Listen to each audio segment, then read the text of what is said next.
3 باتیں آپ سے عرض کرنی ہیں۔ پہلی بات مسجد نبوی کی تاریخ کیا ہے، دوسری بات کہ مسجد نبوی کے ساتھ جو گنبد خضرا ہے، اس گنبد خضرا میں ایک سوراخ ہے، اس سوراخ کا کیا فلسفہ ہے، یہ سوراخ کیوں رکھا گیا ہے۔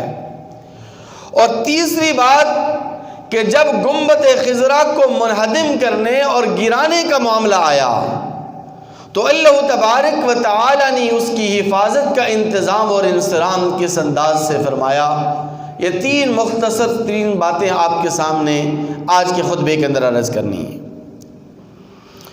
مسجد نبوی کی تاریخ یہ ہے کہ دور نبوت میں یہ مسجد نبوی بہت چھوٹی تھی، اتنی چھوٹی کہ انسانوں کے سر اس کی چھت کے ساتھ لگتے تھے، اس کے سرکنڈے کے ساتھ انسانوں کے سر ٹکراتے تھے۔ لیکن دور نبوت کے اندر اس کے اندر توسیع نہیں ہو سکی۔ صدیق اکبر رضی اللہ تعالیٰ عنہ کا دور خلافت آیا تو عمر فاروق رضی اللہ تعالیٰ نے عرض کیا کہ امیر المومنین اس کے اندر توسیع فرما دیجئے، مسجد نبوی کے اندر توسیع ہونی چاہیے۔ تو صدیق اکبر رضی اللہ تعالیٰ عنہ چونکہ مزاج نبوت رکھتے تھے، اس لیے انہوں نے کہا کہ جس مسجد کی توسیع نبی کریم صلی اللہ علیہ وسلم نے نہیں فرمائی، میں اس کی توسیع نہیں کر سکتا، اس کو اسی حالت پر رہنے دیا جائے جس حالت میں نبی کریم صلی اللہ علیہ وسلم چھوڑ کے دنیا سے رخصت ہوئے ہیں۔ بہرحال معاملہ ٹل گیا۔ جب سیدنا عثمان غنی رضی اللہ تعالیٰ عنہ کے دور خلافت آیا تو عثمان غنی رضی اللہ تعالیٰ عنہ کے دور خلافت میں پھر اس میں توسیع ہوئی ہے، اور پہلی مرتبہ مسجد نبوی کے اندر لوہے کا استعمال کیا گیا ہے، آرچیں بنائی گئی ہیں، آرچیں۔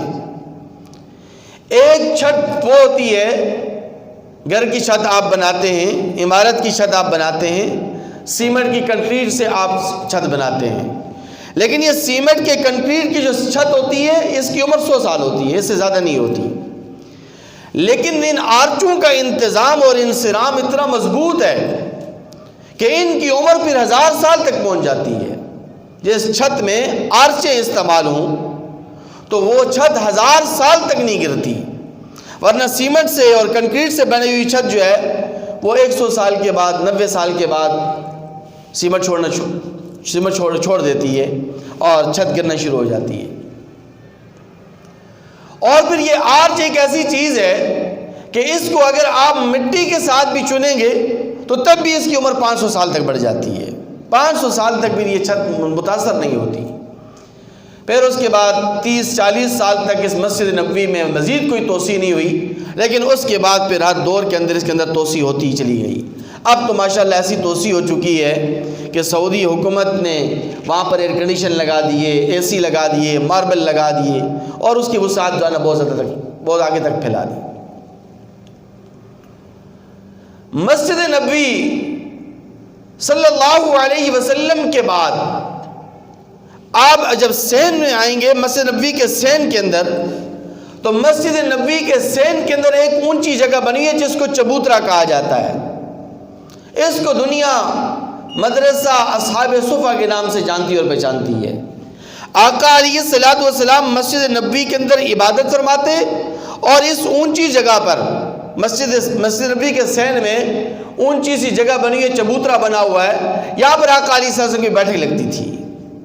یہاں حضرات صحابہ کرام تشریف لاتے، آقا علیہ السلام کی دربار نبوت کے اندر آ کر مسائل سیکھتے، شریعت کے احکامات سیکھتے۔ تو یہ اصحاب صفا کا پہلا مدرسہ ہے، اور یہ اس دنیا کے اندر، اس دھرتی کے اوپر پہلا مدرسہ قائم ہوا ہے جس کے محتمم نبی کریم صلی اللہ علیہ وسلم تھے۔ اس چبوترے کے اوپر کھڑے ہو کر آقا علیہ السلام نے ایک دعا مانگی ہے۔ آقا علیہ السلام دعا مانگتے ہیں، اللہم احیینی مسکینا وامتنی مسکینا واحشرنی فی زمرۃ المساکین، کہ یا رب مجھے اس دنیا کے اندر مسکینوں میں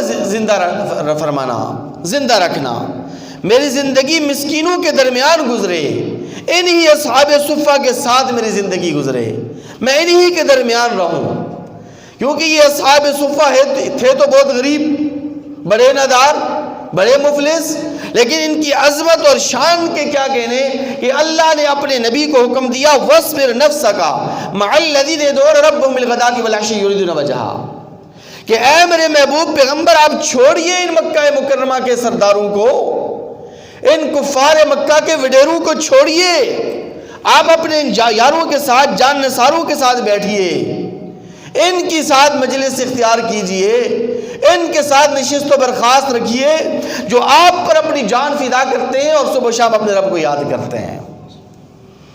تو بہرحال نبی کریم صلی اللہ علیہ وسلم نے دعا مانگی کہ یا ربا مجھے انہی مسکینوں میں زندہ رکھنا اور میری موت بھی انہی مسکینوں کے درمیان آئے اور روز محشر میرا حشر بھی انہی مسکینوں کے ساتھ فرمانا۔ اس لیے جو بھی شخص مکہ مکرمہ جاتا ہے، مدینہ منورہ کا رخ کرتا ہے، حج اور عمرے کی سعادت حاصل کرتا ہے، وہ اس چبوترے کے اوپر کھڑے ہو کر یہی دعا مانگتا ہے۔ پھر تھوڑا سا اور آگے چلیں تو وہاں ریاض الجنہ ہے۔ اس ریاض الجنہ کے بارے میں نبی کریم صلی اللہ علیہ وسلم فرماتے ہیں کہ ما بین بیتی و منبری روضۃ من ریاض الجنہ، کہ میرے منبر اور گھر کے درمیان جو یہ جگہ ہے تو یہ جگہ جنت کا ایک ٹکڑا ہے، جنت کے باغوں میں سے ایک باغ ہے۔ وہاں سے تھوڑا اور آگے آپ چلیں، مسجد نبوی کے ستون شروع ہو جاتے ہیں۔ یہ مسجد نبوی کے جو ستون ہیں، ان ستونوں کے اندر اور ان کے اوپر نقش نگاری کی گئی ہے، پھول لگائے گئے ہیں۔ یہ جب دور نبوت تھا تو اس وقت پھول کوئی اور تھے، صحابہ کرام کا دور آیا تو اس وقت پھول کوئی اور تھے، اب جب اس کے اندر توسیع ہوئی تو اس کے پھول اور ہیں۔ پھر ان ستونوں کو 7 ستونوں کی شکل کے اندر بدل دیا گیا۔ احادیث مبارکہ کے اندر ان 7 ستونوں کے تذکرے بڑی تفصیل کے ساتھ ملتے ہیں۔ بہرحال مسجد نبوی کے ارد گرد حضرات صحابہ کرام کے گھر ہیں اور ان تمام صحابہ کرام کے گھروں کے دروازے مسجد نبوی کی طرف کھلتے تھے۔ صدیق اکبر رضی اللہ تعالی عنہ، جن کا ابھی عنقریب یوم وفات بھی آ رہا ہے اس مہینے کی 22 جمادی الثانی کو، انشاءاللہ اگلے جمعے میں تفصیل کے ساتھ اس موضوع پر بات ہوگی۔ تو سیدہ صدیق اکبر رضی اللہ تعالی عنہ کا گھر بھی مسجد نبوی کے بالکل ساتھ تھا۔ تمام صحابہ کرام رضوان اللہ تعالی علیہم اجمعین کے گھروں کے دروازوں کو بند کر دیا گیا جو مسجد نبوی کے طرف کھلتے تھے، لیکن سیدہ صدیق اکبر رضی اللہ تعالی عنہ کے دروازے کو بند نہیں کیا گیا۔ یہ ان کی شان ہے، یہ ان کا مقام ہے اور مرتبہ ان کی انفرادیت ہے۔ سیدنا صدیق اکبر رضی اللہ تعالی عنہ کے گھر کے ساتھ حضرت عباس رضی اللہ تعالی عنہ کا گھر ہے۔ ان کے گھر کے اوپر ایک پرنالہ لگا ہوا ہے، اس پرنالے سے پانی اس مسجد نبوی کے صحن کے اندر گرتا ہے۔ مشہور و معروف واقعہ ہے، پہلے بھی یہ واقعہ میں عرض کر چکا ہوں اور چینل کی ویڈیو فہرست کے اندر یہ واقعہ موجود ہے کہ عباس رضی اللہ تعالی عنہ گھر پر نہیں تھے، عمر فاروق رضی اللہ تعالی عنہ اس پرنالے کو بدل دیا تھا، اس پرنالے کو وہاں سے ہٹا دیا تھا۔ تو پھر ابی بن کعب رضی اللہ تعالی عنہ نے فیصلہ کیا کہ عمر فاروق آپ نے عباس رضی اللہ تعالی عنہ کی اجازت کے بغیر ان کے گھر کے معاملات کے اندر دخل اندازی کی ہے، لہٰذا اس پرنالے کو دوبارہ اسی طرح نصب کیجیے جس طرح پہلے یہ نصب تھا۔ یہ جو پرنالہ ہے، یہ پرنالہ مسجد نبوی کے باب السلام سے جب آپ اندر داخل ہوں گے تو باب السلام دروازے کے ساتھ داخل ہوتے ہی اس پرنالے کا نشان آپ کو نظر آئے گا، کیونکہ باب السلام سے داخل ہوتے ہی سامنے چند ایک آیات مبارکہ لکھی ہوئی ہیں قرآن مجید کی۔ ایک آیت لکھی ہوئی ہے وَاتَّقُونِ يَا أُولِي الْأَلْبَابِ، اے عقل مندو، اے عقل والو اللہ تعالیٰ سے ڈرو۔ تو یہ جو وَاتَّقُونِ ہے، اس وَاتَّقُونِ کا جو نون ہے، اس نون کے ساتھ اس پرنالے کا نشان ہے جو آج بھی موجود ہے۔ پھر آپ تھوڑا سا اور آگے چلیں، باب السلام سے داخل ہوتی ہے، جب آپ فرش پر چلنا شروع کر دیں گے، زمین پر چلنا آپ شروع کر دیتے ہیں تو وہاں پر فرش کے اوپر آپ کو ایک کالا سا نشان نظر آئے گا۔ یہ کالا نشان کیا ہے؟ یہ کالا نشان ان 40 لوگوں کے دھنسنے کی جگہ ہے جو بد عقیدہ قسم کے لوگ حضرات صحابہ کرام اور شیخین عمر فاروق اور ابوبکر صدیق رضی اللہ تعالی عنہما سے بغض رکھتے تھے، تو انہوں نے سیدنا صدیق اکبر اور سیدنا عمر فاروق رضی اللہ تعالی عنہ کی نعش مبارک کو روزہ اطہار سے نکالنے کی مذموم کوشش کی تھی۔ آج سے چند سال پہلے یہاں ہمارے قریب میں خورشید چوک کے اندر مسجد نبوی کے مدرس تشریف لائے تھے، انہوں نے خود یہ واقعہ سنایا مسجد نبی کے مدرس تھے، وہاں پڑھاتے تھے. انہیں خود یہ واقعہ سنایا اور کہا کہ اس جگہ پر میں بیٹھ کر درس بھی دیتا ہوں. یہ ہوا یہ تھا کہ چند ایک لوگ آئے اور انہوں نے آ کر مسجد نبوی کے جو دربان تھا اس سے دوستی کی، اس سے تعلقات بڑھائے، اسے قیمتی تحائف دیے اور اسے کہا کہ ہمیں روضہ اطہار کے اندر داخل ہونے کی اجازت دے دو، ہم آ جا کر عبادت کرنا چاہتے ہیں. وہ باتوں میں آ گیا، اب دربان ہے وہ بھی تو انسان ہے. یہ لوگ روضہ اطہار کے اندر چلے گئے. آدھی رات کو یہ لوگ نکلے، انہوں نے ہتھیار نکالے، یعنی کدال، بیلچا وغیرہ کھودنے کے لیے، زمین کھودنے کے لیے. جب یہ روضہ اطہار کو کھودنے لگے تو اللہ تبارک و تعالیٰ کی طرف سے ان پر عذاب آیا، گرفت آئی اور زمین نے ان کو نگل لیا اور یہ زمین میں دھنس گئے. ان کا جو ساز و سامان تھا، جو اسلحہ، ان کا جو ہتھیار وغیرہ تھے وہ باہر پڑے نظر آئے. تو لوگوں نے دیکھا کہ یہ ہتھیار پڑے ہوئے ہیں اور زمین جو ہے نا وہ دھسی ہوئی نظر آ رہی ہے. تو زمین کو جب کھودا گیا تو ان 40 افراد کی نعشیں وہاں سے برآمد ہوئی ہیں. پھر سعودی حکومت نے ان کو وہاں سے نکالا اور نکال کر پھر انہوں نے مدینے کے باہر جا کر وہاں پر زمین میں انہوں نے دفن کر دیا. اسی جگہ سے تھوڑا سا اور آگے آپ چلیں تو وہاں پر آپ کو ایک مسلے کی جگہ نظر آئے گی. یہ مسلح جائے شہادت ہے سیدنا عمر فاروق رضی اللہ تعالیٰ عنہ کی، جہاں پر عمر فاروق رضی اللہ تعالیٰ عنہ کو مسلح کے اوپر شہید کر دیا گیا تھا. وہاں سے جب آپ آگے بڑھیں گے تو پھر آپ کو مواجہ شریف نظر آئے گا، روضہ اطہار، جہاں پر آقا علیہ الصلوۃ والسلام مدفون ہیں. آقا علیہ الصلوۃ والسلام کے قبروں میں قدم مبارک میں سیدنا صدیق اکبر رضی اللہ تعالیٰ عنہ مدفون ہیں، اور سیدنا صدیق اکبر رضی اللہ تعالیٰ عنہ کے قدموں میں پھر عمر فاروق رضی اللہ تعالیٰ عنہ مدفون ہیں. یعنی جہاں پر آقا علیہ الصلوۃ والسلام کے قدم مبارک پہنچتے ہیں تو آقا علیہ الصلوۃ والسلام کے قدموں کے ساتھ صدیق اکبر رضی اللہ تعالیٰ عنہ کا سر لگا ہوا ہے، وہاں پر وہ آرام فرما رہے ہیں. اور جہاں پر صدیق اکبر رضی اللہ تعالیٰ عنہ کے قدم پہنچتے ہیں وہاں عمر فاروق رضی اللہ تعالیٰ عنہ کا سر ہے اور وہاں پر وہ آرام فرما رہے ہیں. اس سے آگے ایک جگہ خالی ہے، چوتھی قبر کی جگہ وہاں پر خالی چھوڑی گئی ہے. یہ چوتھی جگہ جس کے بارے میں علماء نے اپنی کتابوں کے اندر لکھا ہے کہ جب سیدنا عیسیٰ علیہ الصلوۃ والسلام قرب قیامت نازل ہوں گے تو ان کو یہاں پر دفن کیا جائے گا.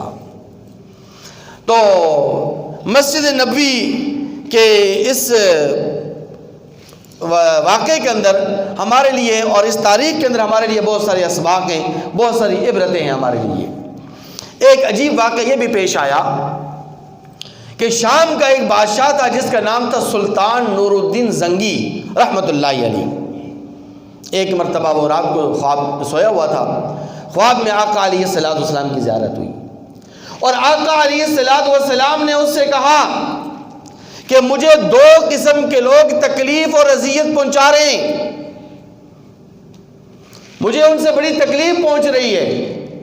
سلطان نور الدین زنگی رحمۃ اللہ علیہ شام کے اندر تھا.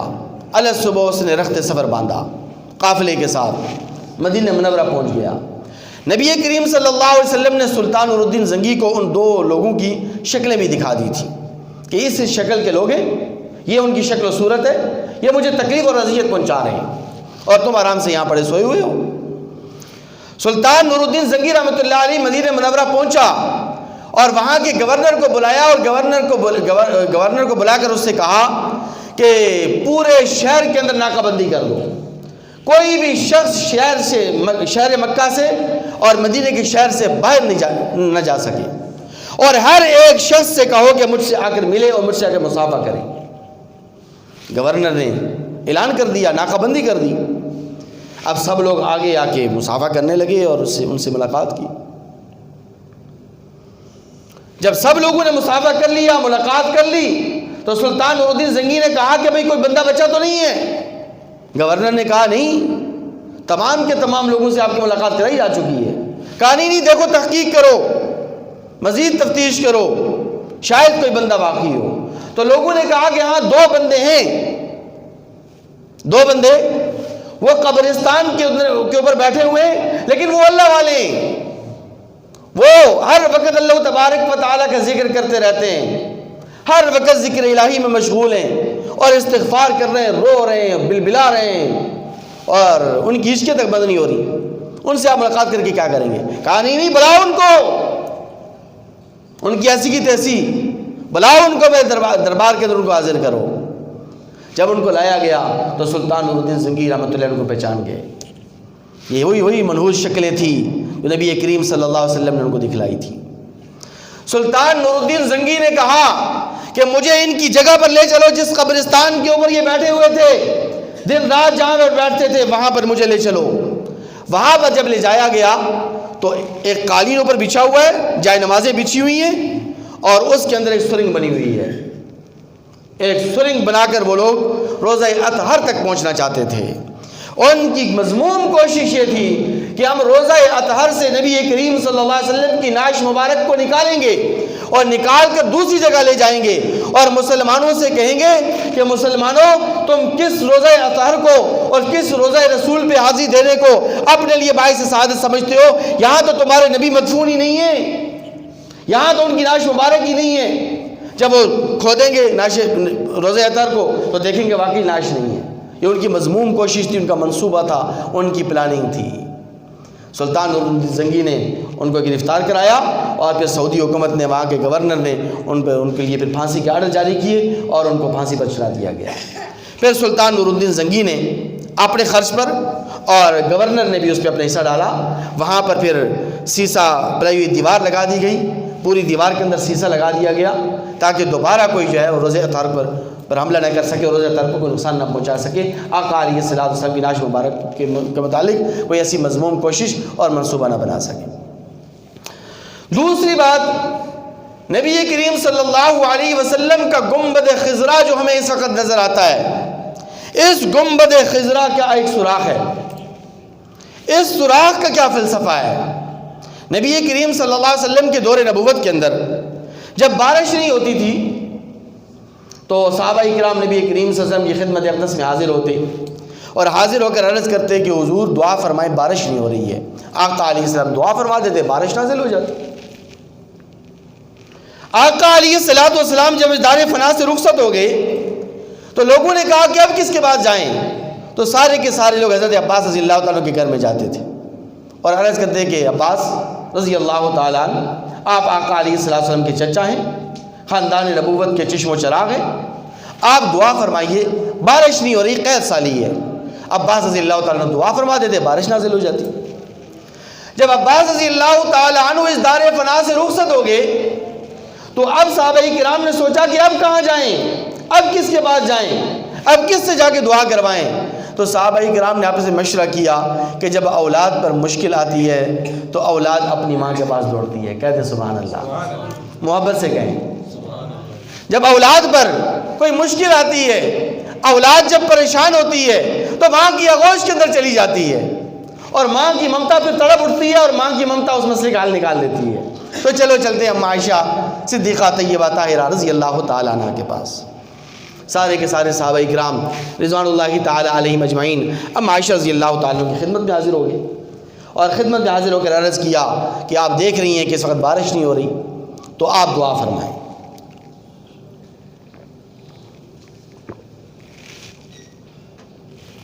اب عائشہ رضی اللہ تعالیٰ عنہ نے عرض کیا کہ جی میں دعا تو ضرور کر دوں گی، لیکن میں تمہیں ایک مشورہ دیتی ہوں۔ مشورہ یہ ہے کہ تم گنبد خضرا کے اندر ایک سوراخ کر دو۔ جب تم گنبد خضرا میں سوراخ کرو گے تو اللہ تبارک و تعالیٰ کی رحمت جوش میں آئے گی۔ جب تک یہ سوراخ کھلا رہے گا اس وقت تک تمہارا یہ مسئلہ حل ہوتا رہے گا۔ جب بھی تمہیں بارش کی ضرورت ہوگی، بارش کی دعا جب تم مانگو گے تو گنبد خضرا کے نیچے آ جانا، اس سوراخ کی طرف دیکھ لینا، اللہ تعالیٰ بارش برسا دیں گے۔ صحابہ کرام نے ایسے کر دیا، سوراخ کر دیا گیا اس گنبد خضرا کا۔ پھر ترکیہ کے دور حکومت کے اندر بڑا عرصہ گزر گیا، مدینہ منورہ میں بارش نہیں ہوئی، مکہ مکرمہ میں بارش نہیں ہو رہی، قحط سالی ہے، لوگ بڑے پریشان ہیں۔ لوگوں نے آ کر دیکھا کہ گنبد خضرا کا سوراخ تو موجود ہے۔ اچھا، یہ جو گنبد خضرا ہے، یہ گنبد خضرا جو ہمیں نظر آتا ہے یہ تیسرا گنبد ہے۔ اس کے نیچے دو گنبد اور ہیں، وہ چھوٹے ہیں اس سے۔ یہ جو ہمیں نظر آتا ہے یہ بڑا اور تیسرا گنبد ہے۔ اس کے نیچے دو گنبد اور بنائے گئے ہیں، لیکن وہ اس انداز سے بنائے گئے ہیں کہ اس کا جو سوراخ ہے ان دو گنبدوں کے ہوتے ہوئے بھی نظر آتا ہے۔ تو لوگوں نے آپس میں مشورہ کیا، لوگوں نے آپس میں مشورہ کر کے یہ اس نتیجے پر پہنچے کہ لگتا ایسا ہے کہ یہ جو سوراخ کیا گیا تھا گنبد خضرا کا، اس گنبد خضرا کا سوراخ شاید بند ہو گیا ہے، اس لیے تو بارش نہیں ہو رہی، ورنہ پہلے تو ایسا نہیں ہوتا تھا، پہلے ہم جب بھی یہاں پر آ کے دعا مانگتے تھے بارش ہو جاتی تھی۔ تو چونکہ بڑا کوئی آدمی اس گنبد پر پہنچ نہیں سکتا تھا کیونکہ بہت بلندی پر تھا، اس لیے ایک چھوٹے معصوم بچے کو رسیوں کے ساتھ باندھا گیا اور اس کو جو ہے وہ گنبد خضرا کے اوپر چڑھایا گیا۔ اس نے جا کر دیکھا کہ اس گنبد خضرا کے سوراخ میں ایک کبوتر مرا ہوا پڑا ہے، ایک کبوتر مرا ہوا پڑا ہے۔ اس نے اپنا ہاتھ داخل کیا اس سوراخ کے اندر اور ہاتھ داخل کر کے اس مرے ہوئے کبوتر کو وہاں سے نکالا اور سوراخ کھل گیا۔ تھوڑی دیر کے بعد بارش موسلادھار بارش برسنا شروع ہو گئی۔ تو یہ وہ گنبد خضرا کے سوراخ کا جو فلسفہ اور یہ معاملہ ہے جو ہماری کتابوں کے اندر ملتا ہے، لیکن اس کی تو جو تفصیلات ہیں وہ شاید آپ لوگوں کے پاس اس سے پہلے نہیں تھی جو آپ کی نظر کر دی گئی۔ تیسری اور آخری بات، گنبد خضرا کو گرانے اور اس کو منہدم کرنے کا جب مرحلہ آیا تو یہ مسلمانوں پر بہت بڑی آزمائش تھی۔ سعودی حکومت نے فیصلہ کیا، کیونکہ سعودی حکومت جب بھی کوئی فیصلہ کرتی ہے تو عرب کے علماء کے مشورے سے فیصلہ کرتی ہے۔ تو علماء کو بلایا گیا اور علماء کو بلا کر مشورے کے اندر یہ طے کیا گیا، یہ فیصلہ کیا گیا کہ بخاری شریف کی حدیث ہے کہ بنا علی القبور یہ جائز نہیں ہے، قبروں کے اوپر عمارت بنانا، قبروں کے اوپر گنبد بنانا یہ جائز نہیں ہے۔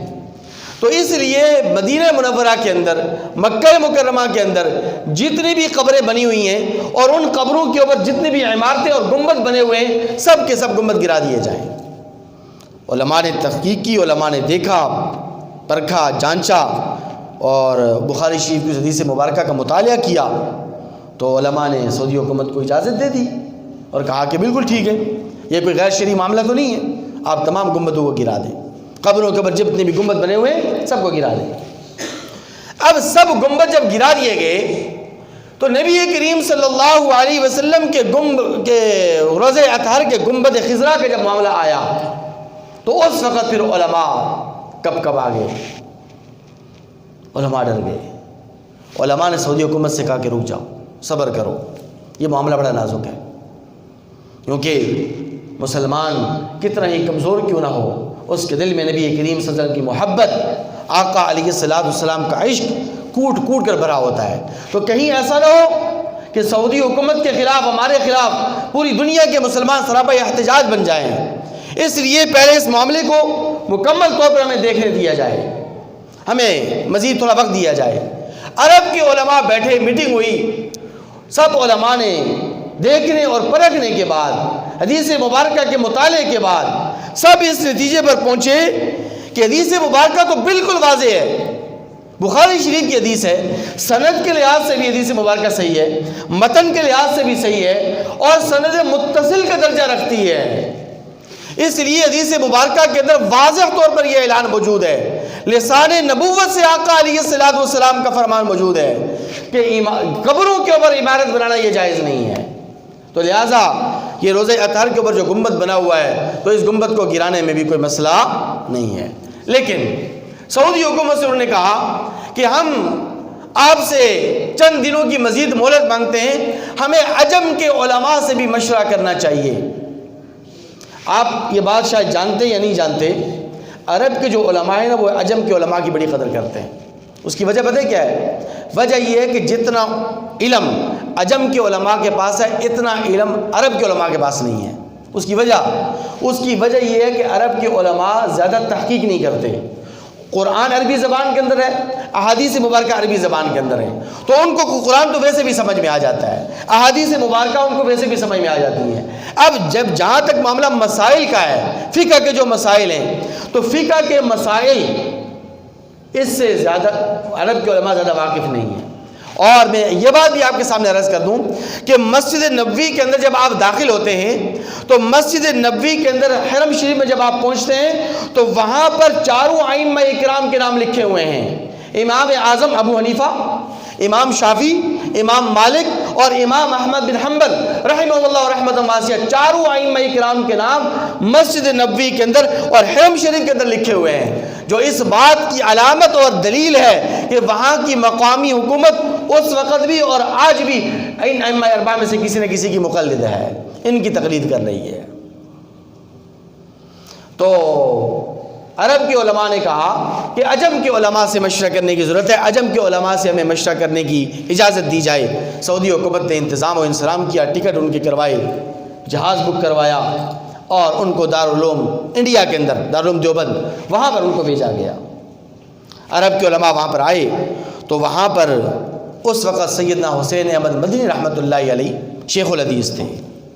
آج میں تھوڑے سے کسی اور مزاج سے تقریر اور بیان کر رہا ہوں تاکہ بات آپ کو اچھی طرح سمجھ میں آئے، اور یہ بڑا اہم ترین موضوع ہے مسجد نبوی کی تاریخ کا، کیونکہ کوئی غیر مسلم اگر آپ سے پوچھ لے کہ مسلمانوں جس مسجد نبوی سے تم اتنی محبت کرتے ہو، جس روزہ اطہار سے تم اتنی محبت اور عقیدت رکھتے ہو، جس خانہ کعبہ سے تم اتنی محبت اور عقیدت رکھتے ہو، وہاں پر جانا اپنے لیے باعث سعادت سمجھتے ہو، اس کی کوئی تاریخ بھی تمہارے پاس ہے یا نہیں ہے؟ کچھ معلومات بھی ہیں تمہارے پاس یا نہیں ہے؟ کوئی اگر یہ پوچھ لے کہ گنبد خضرا کا جو سوراخ ہے یہ سوراخ کیوں رکھا گیا، کب رکھا گیا، کیا جواب دیں گے آپ؟ تو آج کے خطبے سے آپ کو یہ معلومات مل رہی ہیں۔ تو عرب کے علماء دارالعلوم کے اندر پہنچے، اور دارالعلوم کے اندر پہنچنے کے بعد انہوں نے سید حسین احمد مدنی رحمۃ اللہ کے سامنے یہ مسئلہ رکھا۔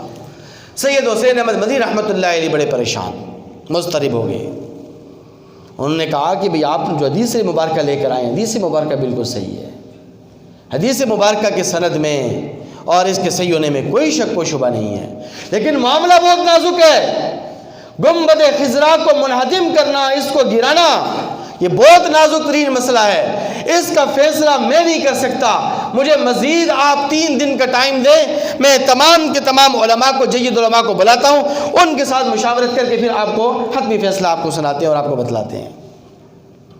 3 دن کے اندر علماء کو دعوت دی گئی، چوٹی چوٹی کے علماء، جید علماء دارالعلوم دیوبند کے اندر جمع ہوئے۔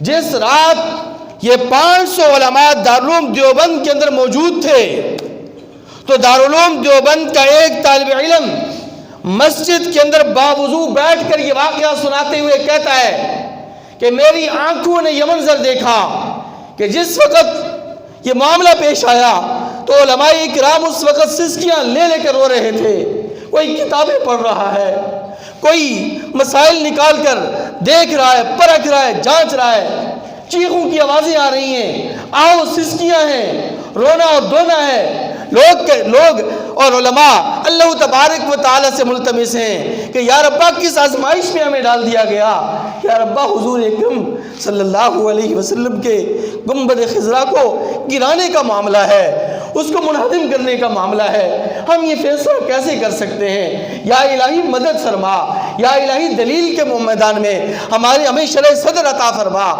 وہ طالب علم کہتا ہے کہ کہیں سے ہمیں کسی کو بھی ہم نے سوتے ہوئے نہیں دیکھا، کسی عالم کو ہم نے اس وقت رات کو نیند کرتے ہوئے نہیں دیکھا، سب مسئلے کے اوپر رو رہے ہیں، کوئی کتابوں کے ورق پلٹ رہا ہے، کوئی اللہ تبارک و تعالیٰ کے سامنے الہا زاری کر رہا ہے، کوئی اللہ تبارک و تعالیٰ سے ملتمس ہو کر اللہ تبارک و تعالیٰ سے عرض کرتا ہے کہ یا ربا اس امتحان میں، اس آزمائش میں ہمیں سرخرو فرما، بڑا مشکل ترین معاملہ ہے، بڑا نازک ترین معاملہ ہے، یہ فیصلہ اگر ہم سے غلط صادر ہو گیا تو یا ربا ہماری دنیا بھی جائے گی، عاقبت بھی برباد ہو جائے گی، ہمارا علم، ہمارا تقوی، ہماری طہارت، ہماری قابلیت، ہماری صلاحیت، سب کچھ فنا ہو جائے گا، سب کچھ ختم ہو جائے گا، یا الہی مدد فرما۔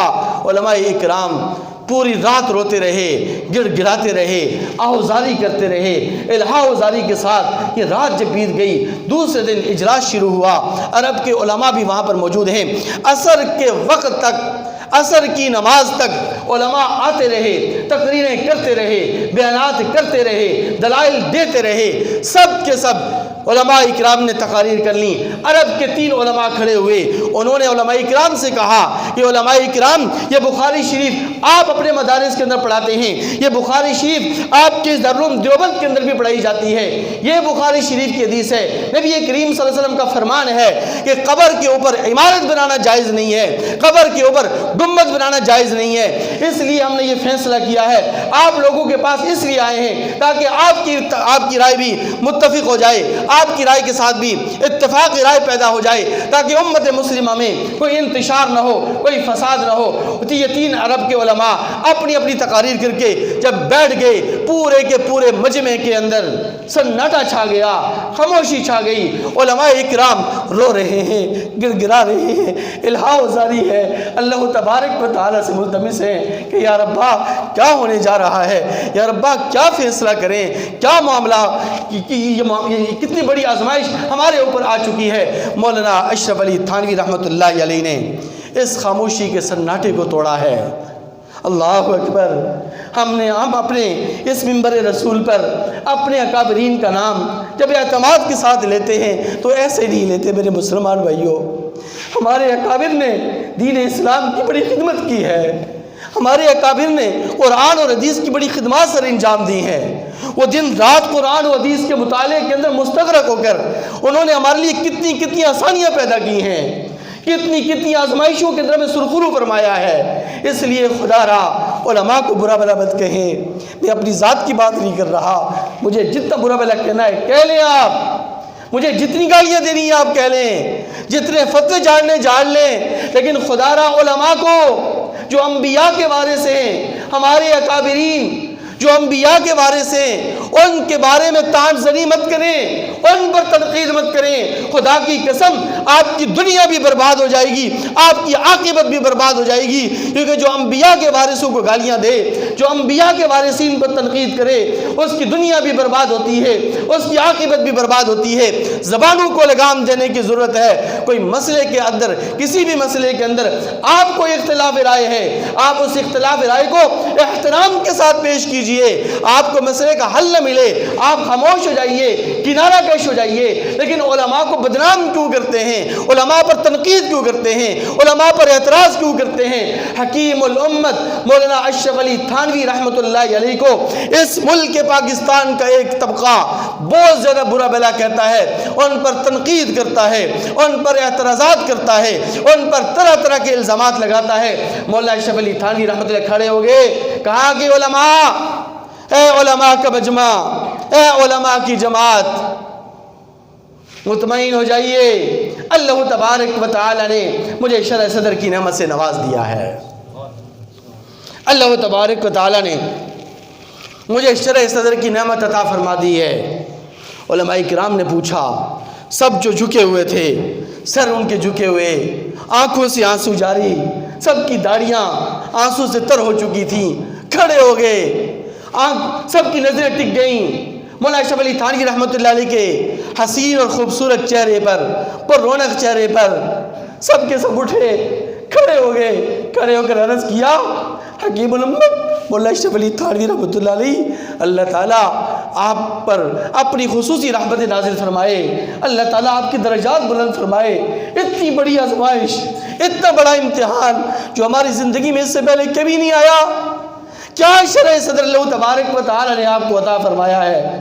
مولانا اشرف علی تھانوی رحمۃ اللہ علیہ نے فرمایا کہ مجھے یہ شرح صدر کی نعمت ملی ہے، مجھے یہ شرح صدر ہوا ہے کہ یہ حدیث مبارکہ بالکل صحیح ہے، یہ حدیث مبارکہ بالکل صحیح ہے، حدیث مبارکہ سند کے لحاظ سے بھی صحیح ہے، حدیث مبارکہ متن کے لحاظ سے بھی صحیح ہے، حدیث مبارکہ سند متصل کا درجہ بھی رکھتی ہے۔ علماء پھر چپ ہو گئے، علماء پھر پریشان ہو گئے۔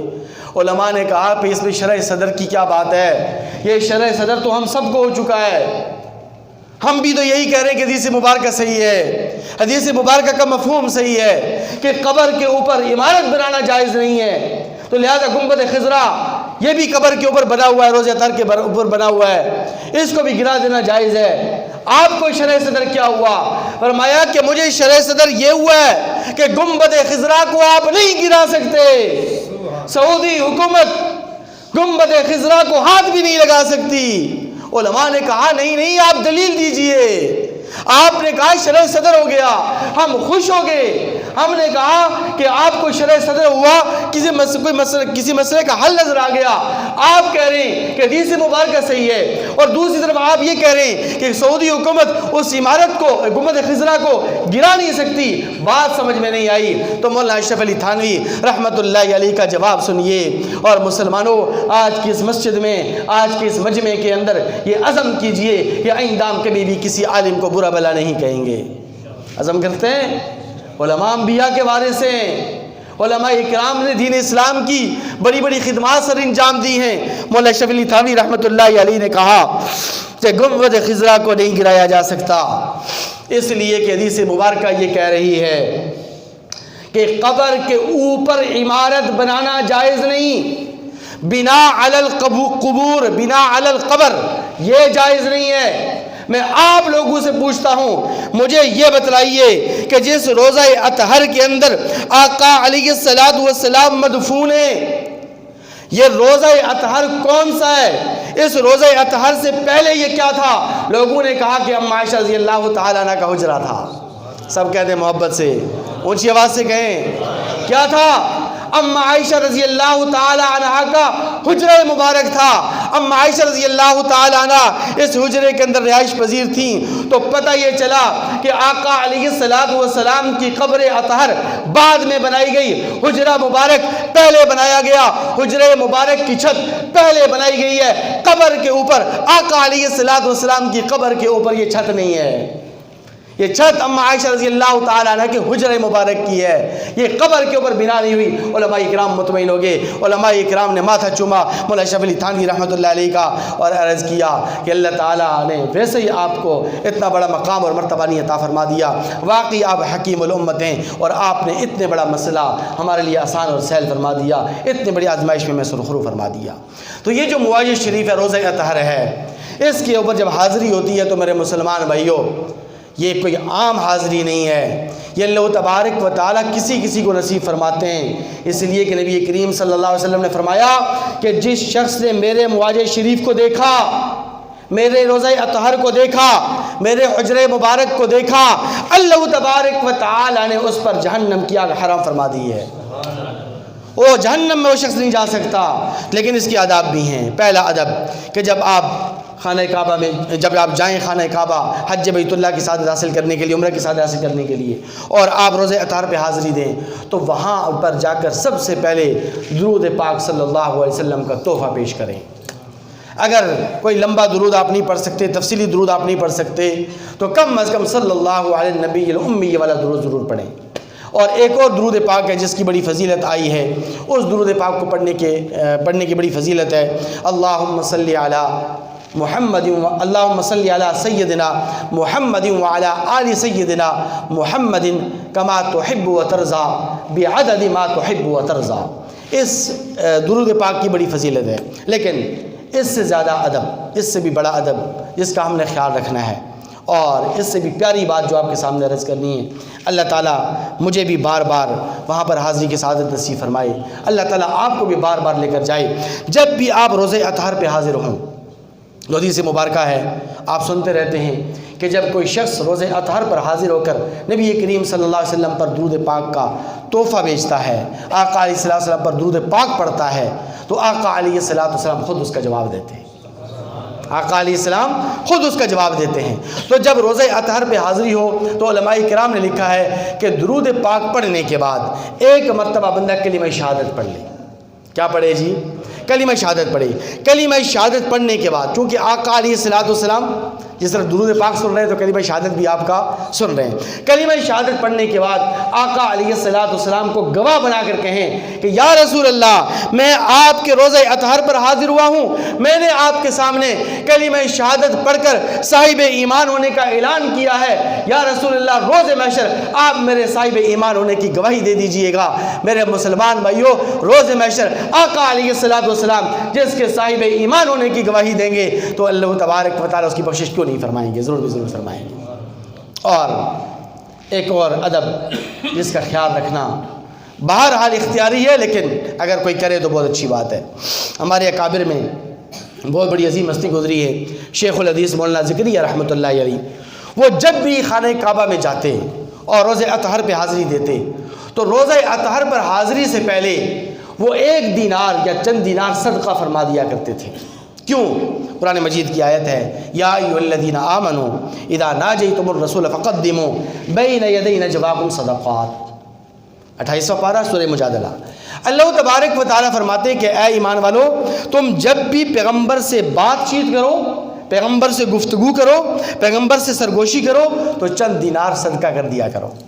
اگرچہ یہ حکم منسوخ ہو چکا ہے، بات واضح کر رہا ہوں کہ یہ حکم اگرچہ منسوخ ہو چکا ہے، لیکن بہرحال یہ آیت مبارکہ چونکہ قرآن مجید کے اندر اب بھی موجود ہے، تو اس پر عمل کرتے ہوئے اگر آپ صدقہ کر کے درود و سلام پڑھیں گے اور یہ کلمہ شہادت پڑھیں گے تو انشاءاللہ اس کی بھی آپ کو خیر و برکتیں حاصل ہو جائیں گی۔